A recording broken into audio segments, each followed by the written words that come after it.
सबसे पहले तो आप सभी साथियों को जो यहाँ बैठे हैं, आप सभी को लाल सलाम। और कॉमरेड अतुल सती जी की बात आपने सुनी। जो जोशीमठ की आपदा आप पिछले एक साल में देख रहे हैं, इस बात को 20 साल पहले उन्होंने कहना शुरू किया। आप सोचिए कि किसी भी व्यक्ति की जिंदगी में 20 बरस कितना लंबा अरसा है, और 20 साल पहले जो बात उन्होंने कहना शुरू किया, उन्होंने संघर्ष समिति बनाई, हमारी पार्टी भाकपा माले ने कहना शुरू किया, और वो बात 20 बरस के बाद आज दिखाई दे रहा है कि हकीकत है। पूरा जोशीमठ दरकता धसता आज के दिन पर तो पूरी दुनिया ही उसको देख रही है। तो अच्छा, ठीक, हम जो बात करने यहां आए, और आज के दिन पर एक सुरंग है जिसकी चर्चा है। उस सुरंग में 17 दिन तक 41 मजदूर फंसे रहे, उनकी चर्चा है। और अब 17 दिन के बाद जब वो मजदूर निकल गए हैं तो चारों तरफ बड़ी चर्चा है। अभी 2 दिन पहले मैं एक टीवी चैनल में था, तो वहां मेरे सर के ऊपर चल रहा था, मतलब मुझको तो नहीं पता चला उस समय, बाद में मैंने देखा कि अच्छा मेरे सर के ऊपर चल रहा है कि मोदी है प्रधान तो जरूर बचाएंगे जान। तो बाद में मैंने देखा कि अच्छा सर के ऊपर तो ये चल रहा है कि मोदी है प्रधान तो जरूर बचाएंगे जान। तो हमारे यहाँ जिस शहर में हम लोग रहे, गढ़वाल यूनिवर्सिटी में श्रीनगर में, वहां एक आदमी आसाराम बापू का भक्त था। एक दिन उसकी दुकान, उसकी इलेक्ट्रॉनिक्स की दुकान थी, उसकी दुकान में आग लग गई। फिर जब आग जैसे तैसे करके बुझाई गई तो बाद में वो आदमी सड़क पे बावलों की तरह, पागलों की तरह चिल्ला रहा था, बाबा ने बचा लिया, बाबा ने बचा लिया। हमने कहा भाई आग बाबा ने लगाई थी, जब बाबा ने बचाया तो आग भी बाबा ने लगाई होगी। तो ऐसा ही टीवी चैनलों पर भी इसी तरह का पागलपन छाया रहा कि मोदी है प्रधान तो जरूर बचाएंगे जान। तो 2021 का किस्सा अतुल भाई ने सुनाया, और जिस सुरंग में 204 लोग दफन हो गए जिनको नहीं निकाला जा सका, और यही मोदी जी उस वक्त भी प्रधानमंत्री थे। तो तब ये माना जाए कि इनको अगर मोदी जी ने निकाला है, मोदी है प्रधान जरूर बचाएंगे जान, तो वो 204 लोगों की जान मोदी जी ने जाने दी। असल में ये जो बेशर्मी है, आज सुबह भी किसी ने अंग्रेजी के एक अखबार में एक सज्जन का लेख में पढ़ रहा था, उन्होंने भी कहा कि भाई ये बड़ा चमत्कार है, लीडरशिप का बड़ा चमत्कार दिखाई दिया। असल में तो ये पूरी घटना उस पूरे जो लीडरशिप है जिसको बड़ा शक्तिशाली बताया जा रहा है, न केवल उसकी नाकामी को दर्शाती है, बल्कि इस तबाही के लिए जिम्मेदार वो लीडरशिप है। हमारे यहां उत्तराखंड में अभी 2 दिन पहले तक एक कोई वर्ल्ड समिट हो रहा है डिजास्टर मैनेजमेंट का, और हमारा ये कहना है कि ये डिजास्टर मैनेज कर सकते हैं कि नहीं कर सकते, नहीं कर सकते कोई डिजास्टर मैनेज, वो इनके बस का नहीं है। लेकिन ये जो लोग, ये जो दिल्ली में बैठे हुए और देहरादून में बैठे हुए लोग हैं, डिजास्टर मैनेज करना तो इनके बस का नहीं है, लेकिन ये डिजास्टर क्रिएटर्स हैं। ये नया नया डिजास्टर पैदा कर सकते हैं, डिजास्टर का नया नया मॉडल पैदा करके बताते हैं कि कैसे होता है, कैसे डिजास्टर आएगा, कैसे तबाही होगी, और फिर उस तबाही का, मोदी जी ने कहा कि आपदा में अवसर, तो उस आपदा में कैसे अवसर तलाशेंगे, ये इस बात के लिए सिद्धहस्त लोग। तो उस सुरंग के हवाले से कुछ बातें मैं आपके सामने कहने की कोशिश करता हूं, और आपदा प्रबंधन के सवाल पर भी। तो सिलक्यारा में जो वो सुरंग है, जिस सुरंग में 41 लोग फंसे, तो एक तो ये समझिए कि ये जो सड़क है जिसको कहा गया 4 धाम प्रोजेक्ट, ये कोई नई सड़क नहीं बन रही। अतुल भाई ने भी इस बात को कहा कि ये कोई नई सड़क नहीं बन रही कि कोई पहली बार पहाड़ में सड़क बन रही है। सारे चैनलों पर जब जाइए बात करिए तो वो कहते हैं नहीं, आफ्टर ऑल सड़क तो चाहिए। तो सड़क तो 1962 से है, 1960 से है। तो ये क्या है? ये असल में हुआ यूं कि 2017 में जब विधानसभा का चुनाव होना था, उससे पहले दिसंबर 2016 में नरेंद्र मोदी जी आए देहरादून और एक रैली में उन्होंने घोषणा की कि ऑल वेदर रोड बनेगी। अच्छा, हमारी समझ में नहीं आया कि ऑल वेदर रोड क्या होती है। ये क्या बात है? तो कई सारे जुमलों का राज रहस्य जैसे नहीं खुलता वैसे उसका भी नहीं खुला। तो ऑल वेदर रोड बनेगी। अच्छा साहब, आज के दिन पर वो जो ऑल वेदर रोड है वो ऑल वेदर स्लाइडिंग रोड है। हर वेदर में स्लाइड करती है, हर वेदर में लैंडस्लाइड होता है उस पर। बारिश की जरूरत नहीं है उसके लिए कि बहुत तेज बरसात हो रही हो तब सड़क स्लाइड करेगी, ऐसा नहीं। अभी इसी नवंबर के महीने में, ये जो पिछला महीना बीता है नवंबर का, ठीक एक महीना पहले 2 नवंबर को, आज 2 दिसंबर है, तो एक महीना पहले ठीक 2 नवंबर को अचानक चटक धूप, खुला मौसम और सड़क बंद हो गई। 2 दिन तक बंद रही। तो जिसको कहा गया ऑल वेदर रोड, अब वो ऑल वेदर स्लाइडिंग रोड है। तो ये असल में कोई नई सड़क नहीं बन रही थी, ये रोड वाइडनिंग प्रोजेक्ट, यानी सड़क को चौड़ा करने की परियोजना। शुरू में कहा गया कि रोड कनेक्टिविटी के लिए है, कि कनेक्टिविटी बेहतर हो इसके लिए सड़क चौड़ा कर रहे हैं। फिर बाद में वो अतुल भाई ने जिक्र किया उस बात का कि बाद में फिर उसमें जब ऐसा नहीं हुआ तो डिफेंस उसमें बीच में चला आया, डिफेंस का एंगल कहीं से वो ले आए। तो उसी सड़क चौड़ा करने की परियोजना में, जिसको पहले ऑल वेदर रोड कहा गया और जिसको फिर पता नहीं कब 4 धाम प्रोजेक्ट कहा जाने लगा, और अनाउंस हुआ कि 889 किलोमीटर 889 किलोमीटर सड़क चौड़ी होगी। फिर वो होते करते अभी 825 किलोमीटर है। यानी 2016 में जब मोदी जी ने अनाउंस किया तो वो 889 किलोमीटर थी, 889 किलोमीटर। और जब सुप्रीम कोर्ट ने 2021 में फैसला किया तो उस फैसले में वो 825 किलोमीटर है। तो 64 किलोमीटर सड़क तो इतने बीच में कहीं चली गई, वो गायब हो गई, उसका पता नहीं कि 64 किलोमीटर सड़क कहां गई। उसी सड़क का पार्ट ये एक सुरंग है। ये 4.5 किलोमीटर की सुरंग है। उत्तरकाशी जिला है, देहरादून से तकरीबन 5 घंटे की दूरी पर। पहाड़ में दूरी समझिए घंटे में, उसको 100 किलोमीटर 150 किलोमीटर में समझने में समझ नहीं आता। तो देहरादून से लगभग 5 घंटे की दूरी पर यह जगह है। तो एक छोटी सी जगह सेलक्यारा, वहां पर एक पहाड़ को काट करके सुरंग बनाई जा रही है, क्योंकि बड़कोट और उसके बीच की दूरी 25 किलोमीटर कह रहे हैं, कम होगी। 4.5 किलोमीटर की सुरंग बन रही थी। और उस सुरंग के अंदर दिवाली के दिन 12 नवंबर को वो सुरंग दरक गई। तो ये जो मजदूर उसके अंदर फंसे हुए थे, ये 12 नवंबर को अंदर नहीं गए, ये 11 नवंबर को उसके अंदर गए। नाइट ड्यूटी वाले लोग थे जिनको बाहर निकलना था, सुबह जिनको बाहर निकलना था। तो वो सुरंग दरक गई, वो वहीं फंसे रहे और कई दिन तक फंसे रहे। वो आप सब ने देखा, वो सब तो पूरे देश के सामने आया। और जिस बात का जिक्र साथी ने यहां से किया कि भाई वो जो कंपनी है नवयुग इंजीनियरिंग लिमिटेड, वो कंपनी कौन है? वो कंपनी सुरंग बना रही है और उस सुरंग में जब लोग फंसते हैं तो सुबह 5:30 बजे लोग फंस गए, 8:30 बजे जाकर के बताना शुरू किया कि हमारी सुरंग के भीतर इतने लोग फंस गए। उससे पहले डिस्ट्रिक्ट एडमिनिस्ट्रेशन को भी नहीं बताया। क्यों नहीं बता रहे? क्या करना चाहते थे? तो बहरहाल वो जो नवयुग इंजीनियरिंग प्राइवेट लिमिटेड है, इंजीनियरिंग कंपनी लिमिटेड उसका नाम है, नवयुग इंजीनियरिंग कंपनी लिमिटेड, वो महाराष्ट्र में भी समृद्धि एक्सप्रेस वे फेज 3 बना रही है।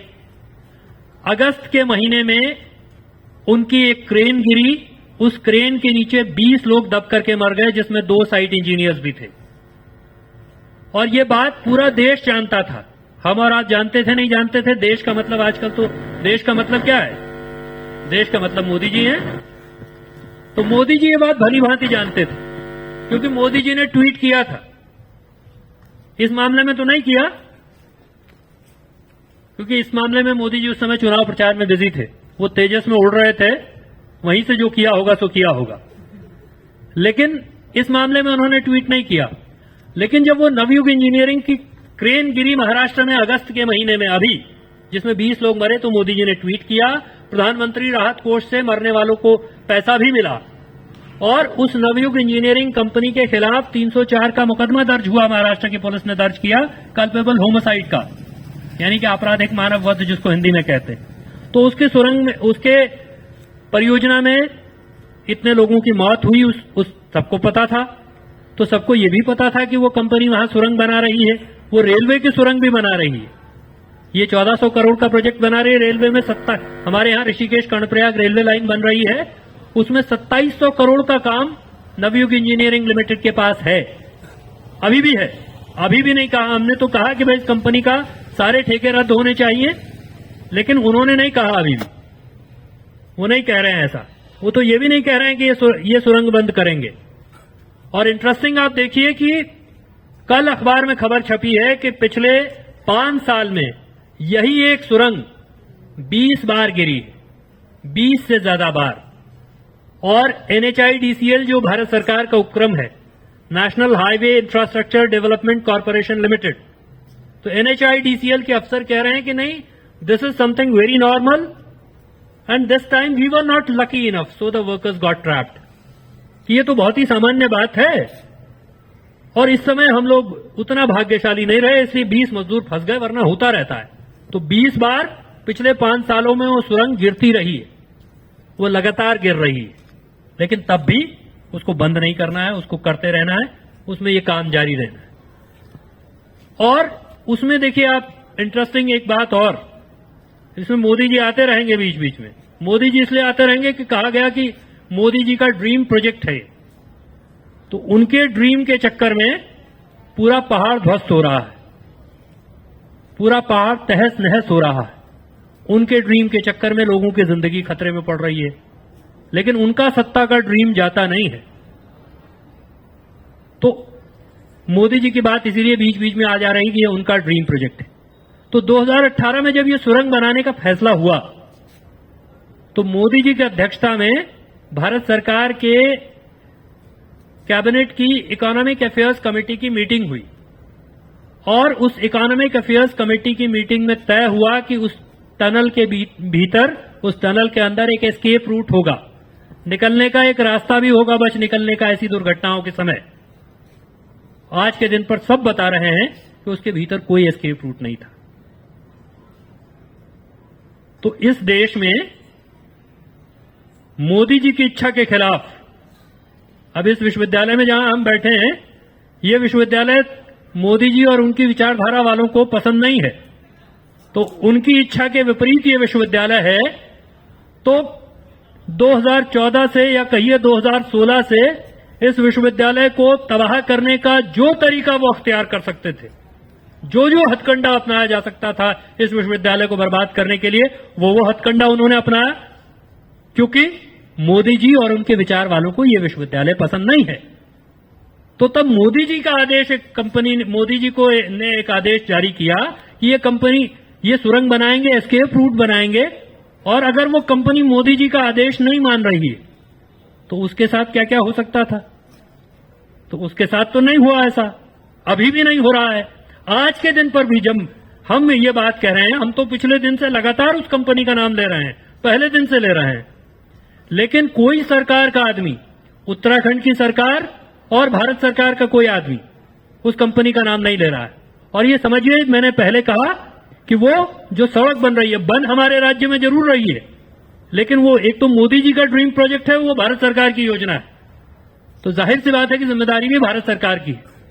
तो कोई एक आदमी, वो नरेंद्र मोदी हो, वो नितिन गडकरी हो, वो पुष्कर सिंह धामी हो, कोई एक आदमी नवयुग इंजीनियरिंग लिमिटेड का नाम अपने मुंह पर लेने को तैयार नहीं है। जबकि बताइए, मोदी जी के हुक्म की खुली अवहेलना हुई, मोदी जी का लिखित कागज पर है। फरवरी 2018 में, 20 फरवरी 2018 को यह आदेश निकला प्रेस इंफॉर्मेशन ब्यूरो ने, कि वेबसाइट पर आप जाकर के ढूंढिए तो दिखाई देगा कि भाई सिलक्यारा में टनल पास हुई, 1400 करोड़ रुपए की टनल पास हुई, और उस टनल में एक एस्केप रूट होना चाहिए। तो अब जो सारे विशेषज्ञ हैं, सारे एक्सपर्ट, वो कह रहे हैं कि नहीं, एस्केप रूट की जरूरत नहीं है। उनके जो सरकारी विशेषज्ञ हैं वो सारे कह दे रहे हैं कि नहीं, एस्केप रूट की तो जरूरत हमको नहीं है, उसकी जरूरत ही नहीं है, उसकी क्या जरूरत है। तो भाई हम कह रहे हैं मोदी जी को जाकर समझाओ, हमको क्यों समझा रहे हो? उन्हीं को जाकर के बताओ कि एस्केप रूट की जरूरत नहीं है, क्योंकि मजदूर फंस जाएगा तो आपको कोई फर्क नहीं पड़ता, आपके लिए मजदूरों का कोई महत्व नहीं। तो असल में उस पूरे प्रोजेक्ट का यही कैरेक्टरिस्टिक है। ये सिलक्यारा की टनल उस पूरे हाईवे चौड़ा करने के प्रोजेक्ट का मॉडल उदाहरण है। और इस सिलसिले में बस एक बात और मैं कहना चाहता हूं कि ये कोई पहली बार नहीं है कि उस प्रोजेक्ट में इस तरह की घटना हुई। दरअसल हुआ क्या कि जब वो प्रोजेक्ट, मैंने कहा आपसे कि मोदी जी ने घोषणा की, उसके बाद उन्होंने कहा कि ये 890 किलोमीटर का प्रोजेक्ट है, लेकिन ये एक प्रोजेक्ट नहीं, ये 100 किलोमीटर से कम के 53 पैकेजेस हैं, 53 पैकेजेस। और ये क्यों है ऐसा? 100 किलोमीटर से कम के 53 पैकेजेस क्यों हैं? क्योंकि अगर 890 किलोमीटर का एक प्रोजेक्ट होगा तो उसके लिए एनवायरमेंट इंपैक्ट असेसमेंट कराना पड़ेगा, पर्यावरण प्रभाव आकलन कराना होता है। तो एनवायरमेंट इंपैक्ट असेसमेंट न कराना पड़े, इसके लिए 890 किलोमीटर के लंबे प्रोजेक्ट को 100 किलोमीटर से कम के 53 छोटे पैकेजेस में तोड़ा गया। प्रोजेक्ट किसका है? सड़क चौड़ा करने का प्रोजेक्ट भारत सरकार का। EIA का कानून किसका है? भारत सरकार का। EIA के कानून से बचने का रास्ता कौन निकाल रहा है? भारत सरकार। तो शुरू तो यहां से हो गया। और ऐसा नहीं होता, वैसे ये समझिए कि एनवायरमेंट इंपैक्ट असेसमेंट कोई ऐसी बहुत बड़ी खुदा की तोप नहीं है कि वो हो जाएगा तो तब किसी परियोजना में कोई खतरा नहीं रहेगा, तब भी, क्योंकि एनवायरमेंट इंपैक्ट असेसमेंट जो कराता है वो वही ठेकेदार होता है जिसको परियोजना मिली होती है, वही कराता है। लेकिन इतना कागजी फॉर्मेलिटी भी कराने को वो तैयार नहीं हुआ, इतना कागजी फॉर्मेलिटी छोटा सा वो भी कराने को तैयार नहीं हुआ। तो इस परियोजना में ये कोई पहली बार नहीं है कि मजदूर इस तरह फंसे, बल्कि दिसंबर 2018 में 7 मजदूर मरे दब करके सड़क खोदते समय। जुलाई 2020 में इसी प्रोजेक्ट में नरेंद्र नगर के इलाके में एक घर के ऊपर रिटेनिंग वॉल बनाया था, पुष्टा लगाया था इन्होंने 1 महीना पहले। इन्होंने मतलब ऐसे ही किसी कंपनी ने, तो NHIDCL तो है ही मतलब उसमें इन्वॉल्व, क्योंकि NHIDCL बना रहा है सड़क, उसके पेटी कॉन्ट्रैक्टर्स हैं नवयुग एंड ऑल दैट, उसके छोटे छोटे कॉन्ट्रैक्टर हैं।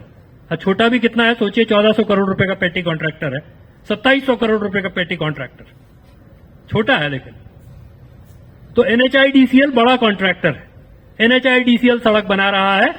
और उसमें जुलाई 2020 में उनकी रिटेनिंग वॉल गिर गई। 1 महीना पहले उन्होंने दीवार बनाई थी, तो सुरंग गिर रही है। रिटेनिंग वॉल एक इलाके को, पहाड़ में होता है, मैदान में नहीं होता रिटेनिंग वॉल।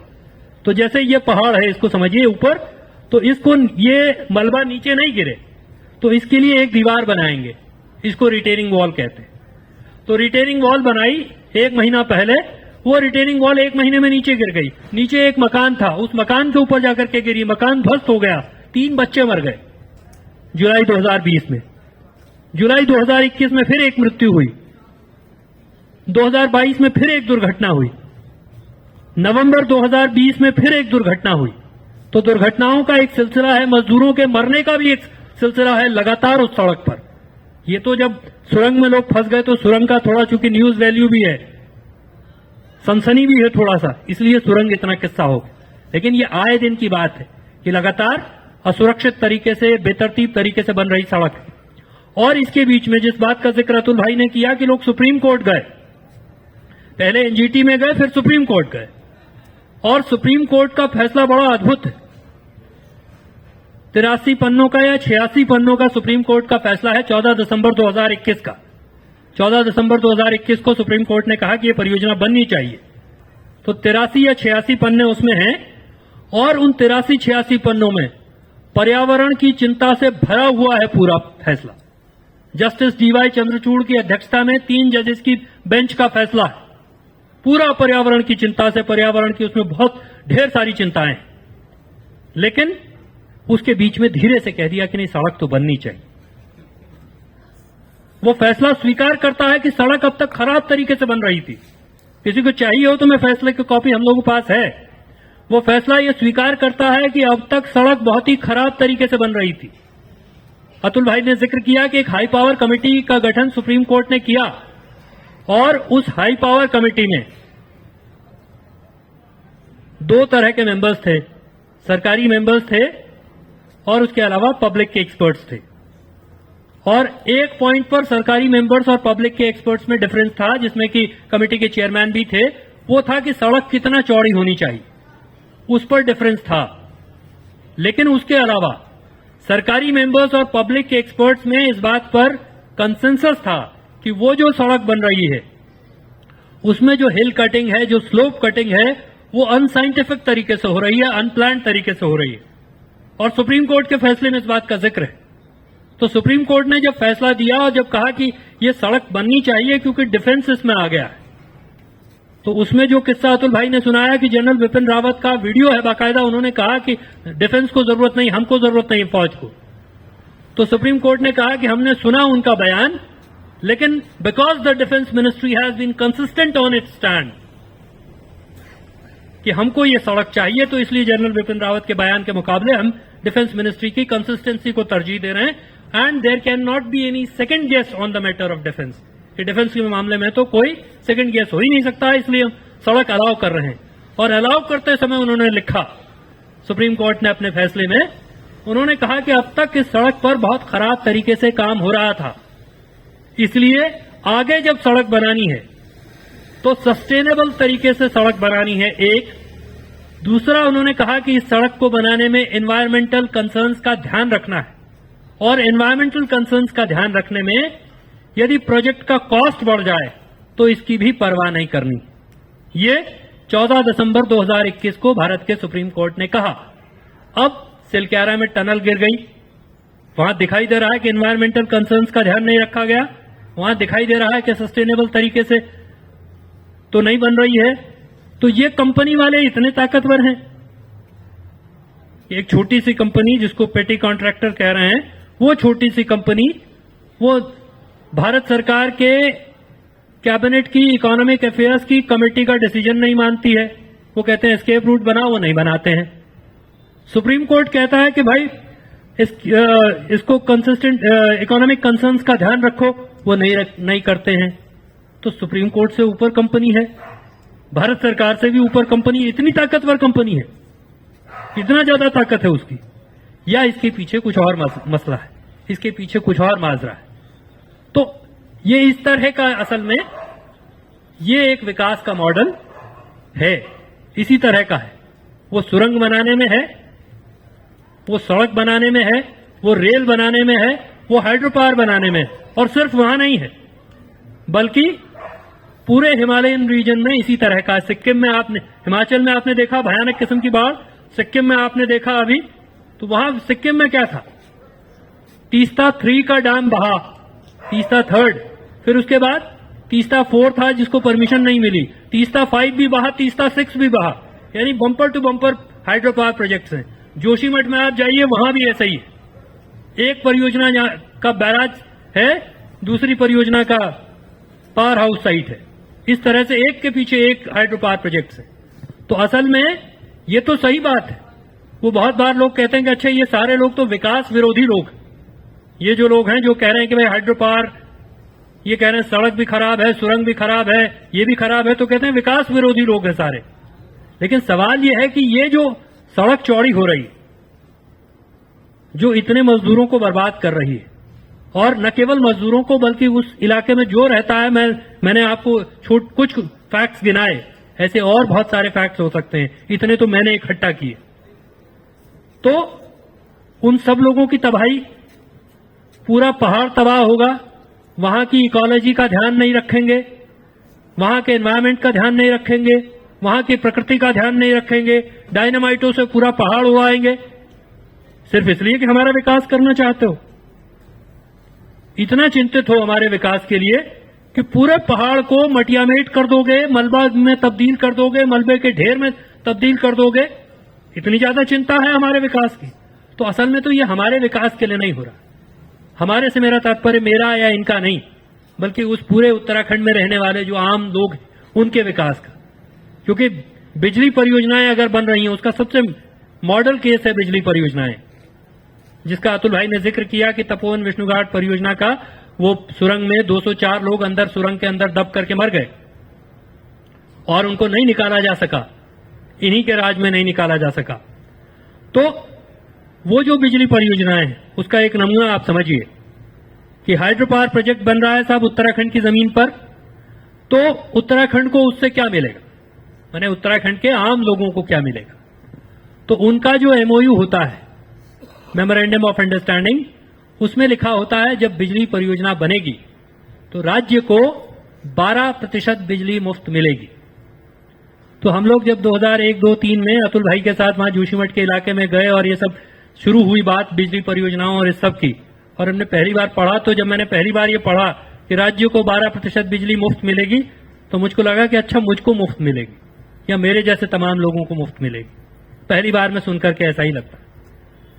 मुझको नहीं मिलेगी, राज्य के आम आदमी को नहीं मिलेगी, राज्य को मिलेगी, स्टेट गवर्नमेंट को मिलेगी, और स्टेट उन सबों को भी वो बिजली पैसे में बेचेगा जो उस परियोजना की वजह से उजड़ जाएंगे, जो उस परियोजना की वजह से विस्थापित होंगे, उनको भी मुफ्त में बिजली नहीं मिलेगी। तो ये तो 12% का किस्सा है, लेकिन ये भी बात उल्टे तरीके से कही जा रही है, थोड़ा घुमा करके कही जा रही है। 12% राज्य को मुफ्त मिलेगी मतलब बाकी 88% का क्या होगा? 88% वो बिजली की कंपनी जो है, जो बिजली बनाने वाला है। 2003 में इस देश में ऊर्जा नीति बनी जिसमें कहा कि वो बिजली बनाने वाली जो कंपनी है वो इंडिपेंडेंट पावर प्रोड्यूसर है, वो स्वतंत्र ऊर्जा निर्माता है। इसका मतलब क्या है?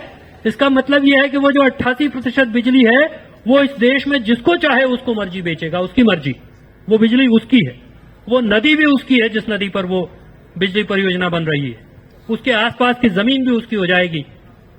तो जिनकी जमीन, जो जमीन से उजाड़े जाएंगे, उनका क्या होगा? तो असल में ये जो विकास है, इस विकास के केंद्र में कौन है? इस विकास के केंद्र में बड़े कॉरपोरेट्स, बड़े ठेकेदार। तो बड़ी परियोजना मतलब बड़ा कमीशन, बड़ा कमीशन मतलब किसकी जेब में जाएगा? जिनकी सत्ता है।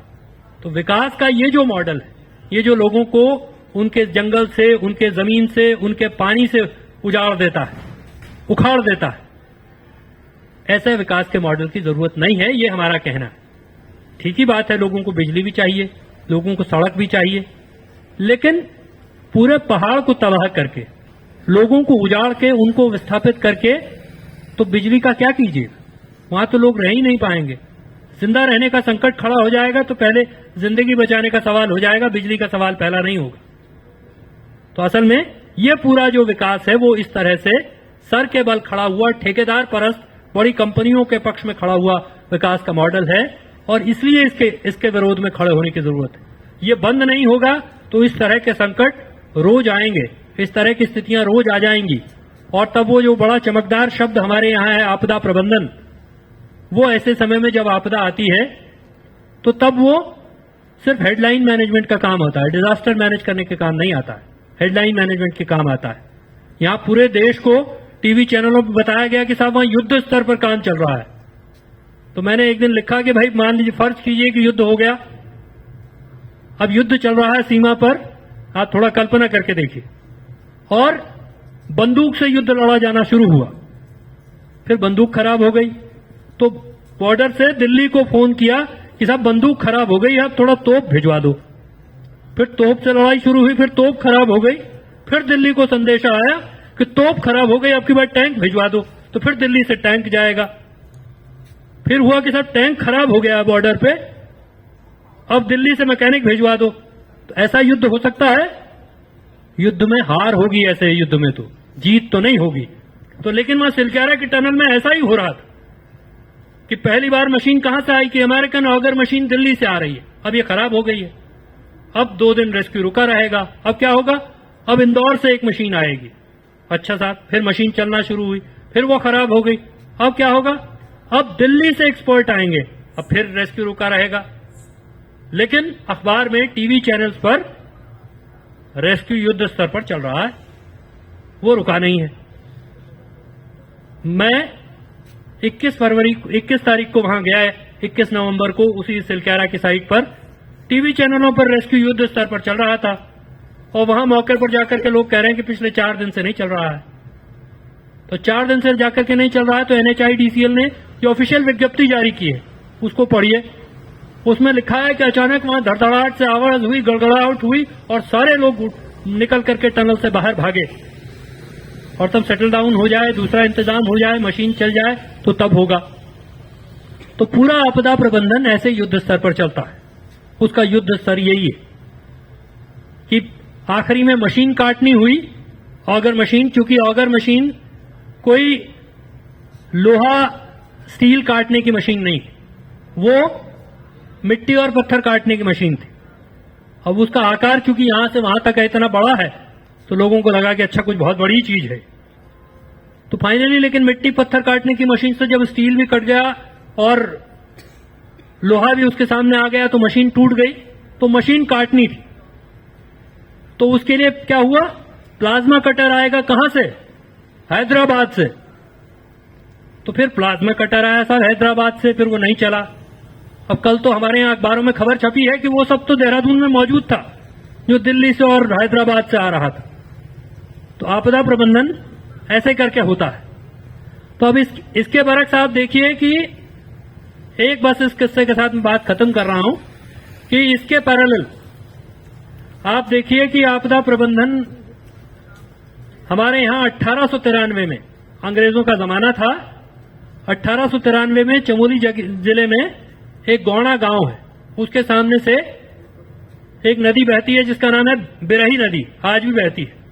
तो 1893 में अंग्रेजी राज में उसमें एक चट्टान आकर के गिर गई, नदी ब्लॉक हो गई। और शुरुआत में इस पर ध्यान नहीं दिया गया, लेकिन जब एक एग्जीक्यूटिव इंजीनियर और एक सर्वेयर वहां से गुजरे, उन्होंने देखा कि यह ब्लॉक हो गया है, तो उन्होंने अंग्रेज सरकार को खबर भेजी कि यहां ब्लॉक हो गया है, ये झील बन गई है और ये झील फूटेगी तो नीचे के इलाकों को बड़ा नुकसान करेगी। तो वो चट्टान गिरी कब, सितंबर 1893 में। और ये झील नुकसान करेगी, इसके लिए अंग्रेजों ने 1893 में एक असिस्टेंट इंजीनियर वहां ले जाकर के बिठा दिया। उसका काम क्या था, ऋषिकेश से और वहां तक टेलीग्राफ की लाइनें खिंचवाई गई। वो हर एक घंटे में रिपोर्ट देता था कि नदी, उस झील में पानी कितना बढ़ा। और 1 साल तक एक असिस्टेंट इंजीनियर वहां बैठ करके ये देता रहा कि झील में पानी कितना बढ़ा। और फाइनली सितंबर 1893 से लेकर के अगस्त 1893 आया और 22 अगस्त 1894 के आसपास उस व्यक्ति ने रिपोर्ट भेजा जो वहां से, उसने कहा अगले 48 घंटे में ये झील फूट जाएगी और नीचे के इलाकों में तबाही होगी भारी। और अंग्रेजों ने उस रास्ते में जितने हैंगिंग ब्रिजेस होते थे, हमारे यहां पहाड़ में झूला पुल होता है, वो सारे झूला पुल हटा लिए। नदी किनारे जितनी बसासतें थी, जितनी बस्तियां थी, जितने घर थे, वो सब खाली करवा लिए गए। और वो ठीक 26 अगस्त 1894 को वो झील फूटी और रास्ते में जितने घर नदी के किनारे थे, भारी तबाही उसने की, श्रीनगर से लेकर के और ऋषिकेश तक। और उसमें सिवाय एक जोगी के कोई नहीं मरा। वो भी इस बात पर अड़ गया कि नहीं मैं तो जल समाधि लूंगा, इसलिए वो मरा। उसके अलावा कोई आदमी नहीं मरा। कब, 1894 में। कौन थे अंग्रेज जो इस देश को लूटने आए थे? उनका हमसे कोई सरोकार नहीं था, हमारे लोगों से कोई सरोकार नहीं था, लेकिन फिर भी उनके पास लूटने का भी एक सलीका था, लूट भी सलीके से। जहां उनका इंटरेस्ट नहीं है तो वहां तब वो इस शिद्दत से 1 साल तक ये सब होता है। आज के दिन पर इतना डिजास्टर मैनेजमेंट और जाने क्या क्या। और तब कहीं किसी परियोजना में कोई अर्ली वार्निंग का सिस्टम नहीं, किसी हाइड्रो पावर प्रोजेक्ट में नहीं। 2021 में जिस परियोजना में लोग मरे हैं वहां कोई अर्ली वार्निंग सिस्टम नहीं था, होना चाहिए। सिक्किम में भी यही हुआ, लोगों ने कहा अर्ली वार्निंग सिस्टम होना चाहिए था, नहीं है। हमने वहां जाकर के देखा 2021 में, वहां एनटीपीसी जैसी बड़ी कंपनी परियोजना बना रही है और अर्ली वार्निंग सिस्टम के नाम पर बोर्ड है ढेर सारे, आपकी सुरक्षा अपने हाथ, अपनी सुरक्षा का ख्याल रखें, इसके अलावा कुछ नहीं है। क्योंकि सारा जो मामला है उसमें लोगों का नाम भले हो लोगों के लिए, भले कहा जा रहा हो कि लोगों के लिए विकास हो रहा है, असल में सिर्फ उन कॉरपोरेट्स की जेब भरने के लिए सारे संसाधनों पर, नदी पर उनका कब्जा है। आप सोचिए कि नदी उनके हवाले हो गई, जंगल पर उनका कब्जा है, जमीन उनके हवाले कर देनी, तो सब कुछ उनके हवाले कर देना है और लोगों को उनके हाल पर छोड़ देना। और जब ऐसे मरने की नौबत आ जाए, जब ऐसी हालत खराब होने लग जाए, तो तब कोई देवता प्रकट हो जाए, तब वहां भी उस सुरंग पर उनको अचानक से देवता दिखाई देने लग गया।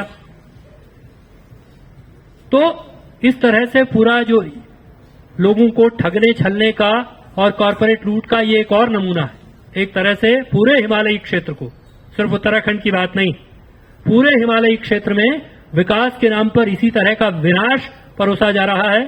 वहां की जो कमजोर चट्टाने हैं, वहां की जो फ्रेजाइल इकोलॉजी है, उसको बिना ध्यान में रखे हुए, वहां के पूरे पर्यावरण को ध्यान में रखे बगैर, वहां के लोगों को ध्यान में रखे बगैर तमाम तथाकथित विकास है। विकास का ये विनाशकारी मॉडल है। इसलिए इस विनाशकारी विकास के मॉडल को बंद होना चाहिए। ये हिमालय की और वहां के लोगों की तबाही का मॉडल है। और अगर ये जारी रहेगा तो कुछ लोगों की जेबें जरूर भर सकती हैं, कुछ लोगों का फायदा जरूर हो सकता है। वो कहते हैं, उनका प्रिय जुमला है, कहते हैं विकास होता है तो थोड़ा विनाश भी होता है। हमने कहा कि अच्छा, जिनका विकास होता है और जिनका विनाश होता है, क्या वो एक ही लोग हैं? ये दो अलग अलग टाइप के लोग हैं, दो अलग अलग सेट ऑफ पीपल हैं। कि कुछ का विकास होता है, कुछ की जेब भरती है, कुछ की तिजोरियां भरती हैं, कुछ की हवेलियां बड़ी होती हैं, और कुछ सिर्फ तबाह होते हैं। उनके हिस्से में सिर्फ विनाश आता है। और बड़ी आबादी वो है जिसके हिस्से में विकास के नाम पर सिर्फ विनाश आता है। इसलिए ये जो विकास का विनाशकारी मॉडल है, इस मॉडल को असल में उसके खिलाफ हम उसको बदलने की बात असल में है। ये पूरी लड़ाई उस बात की लड़ाई है। तो बस इतना ही मुझे कहना था। आप सबने इतनी देर तक हमारी बात सुनी, इसके लिए आप सभी का धन्यवाद। और आयशा का विशेष तौर पर धन्यवाद, जिन्होंने हमको ये अवसर दिया कि हम आकर के इतनी बात आपसे कर सकें। तो आप सभी का बहुत बहुत धन्यवाद। इनकलाब जिंदाबाद।